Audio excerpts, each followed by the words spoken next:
Hai, Assalamualaikum dan selamat datang ke NJTV. Hari ini saya nak kongsikan resepi gulai lemak kuning ikan tongkol yang semestinya mudah dan sedap. Nampak sedap kan makan dengan nasi panas? Jom kita tengok bahan-bahan dan cara membuatnya. Jom kita masak. Mula-mula kita rebus ikan dahulu.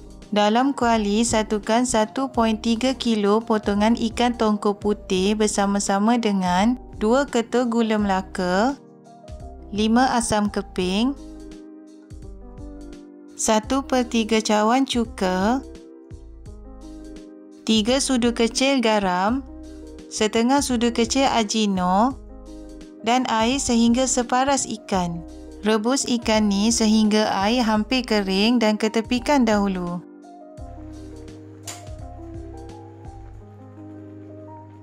Seterusnya, untuk kuah, kisar halus 5 ulas bawang merah, 5 ulas bawang putih, 1 inci halia, 1 inci lengkuas dan air.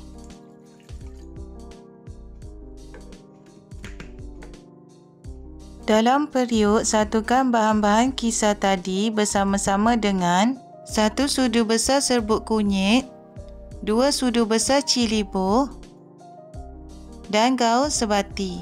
Masak bahan-bahan ni sehingga air kering. Seterusnya, masukkan 400 ml santan pekat, air secukupnya ikut kepekatan kuah yang kita suka. Air rebusan ikan tadi dan kacau sebati. Masak bahan-bahan ni sehingga mendidih sambil kerap dikacau untuk mengelakkan santan berketul. Seterusnya, masukkan potongan buah nenas dan biarkan nenas merenih sekejap dalam kuah.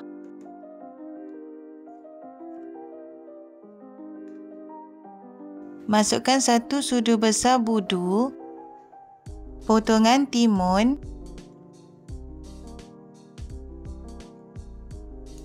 dan kacau sebati.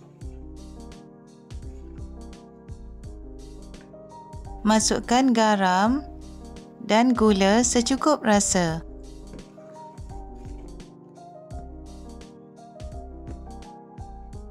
Masukkan semua ikan rebus tadi.